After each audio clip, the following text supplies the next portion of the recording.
I am Konchok Stobgais, born in this village of Ladakh called Phobrang. Pretty highland, very cold weather, and it's a nomadic place before, but now we are all semi-nomadic. Our lifestyle is different. We are nomads. I'm born in a nomadic family, so we have lots of livestock like cashmere goats and sheep and yaks. We had to live a nomadic life because of this survival. So whatever we grow in the field, like barley, which actually equally needs its livestock to manure them, so that we really get good crops. Being the first graduate from the village, I got many opportunity to go to other parts of India as well, and because of that, I thought that I should come back and do something for my nomads brothers and sisters. So this is how I came back here and thought over all those resources we have.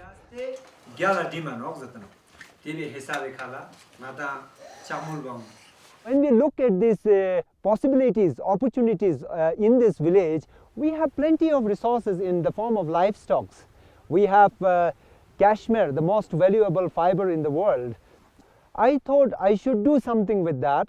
So in that connection, once I was nominated as a secretary of the Kashmir Cooperative Society in the Ladakh region, in the whole of the nomadic region of Ladakh.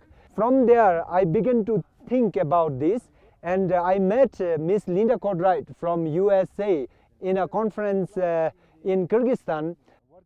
And I'm the editor and publisher of a magazine in the US called Wild Fibers, which began in 2004.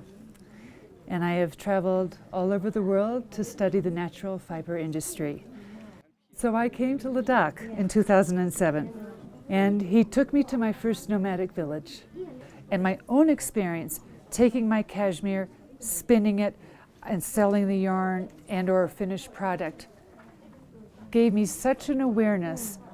And it was at that time that I began to really understand, in a way very different from my other travels, the incredible value of cashmere, not just as a finished product, but by the people who actually raise the animals. Since then, we are helping these women and trying to help them in spinning and doing something beautiful work like this scarf or gloves or hats, something softer for them. Instead of cracking rock by the roadside as a coolie labor, we really insisted them to come here and work softer work and also spare time for their children and livestock as well. And Stobgais and I, both utilizing our own skills, were able to create this center with the help of my subscribers of the magazine and his ability to work within his community. And now Stobgais and I have gone from running over these mountains chasing goats, which is what we both love to do. I think that's really a lot of what connects us, is our great love of goats. And now we have this business enterprise where he's managing more than 80 women of his village, producing this yarn, and I'm able to take this hand-spun cashmere yarn back to the United States, back to the hand knitting industry, and let them have a little taste of what goes on here, which for many of them they will never get to see. Now you have the opportunity to go from raw cashmere right off the goat, scoured, de-haired, and then it comes here for all of the women to spin, not only into yarn. This is the very first cashmere yarn from this. This is,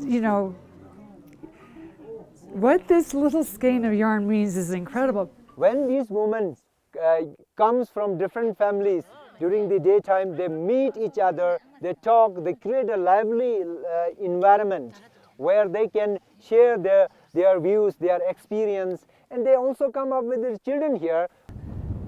Before the center was built, the women knew how to knit. They would knit garments for themselves, they would make vests for their husband, but their weaving and their spinning was very rough because their cashmere all got sold. they didn't have the skill to weave and to spin a very fine yarn, which you need to do with cashmere. It is not only a kind of a factory where you can work and somebody is watching at you. It's not like that. They can feel happy about their work. They can work with happiness. So this is what we aimed at. When I come here in the wintertime, I have a true sense of survival, a true sense of what it really means on a day-to-day basis. And just as important is I have an even bigger understanding of community.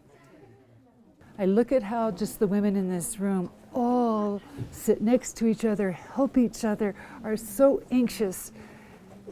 There is so much for us as Westerners to learn here. Very often we organize some kind of traditional gathering, festivals, etc., in which we have opportunity of horse racing, which is traditionally we have a sort of a spots in the village, in the nomadic areas.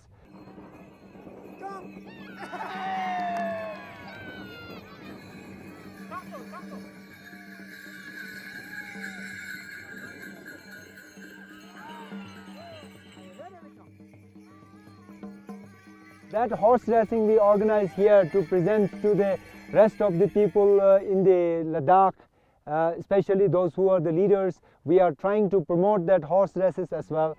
And also we have opportunity to dress up in our traditional clothes. The Western culture now increasingly is to be able to trace where their fiber is. People want to know that when they're buying this, that it in turn is impacting these lives. They want to know that their purchase is helping these women have a better life and also help them to educate their children, which is a huge incentive here.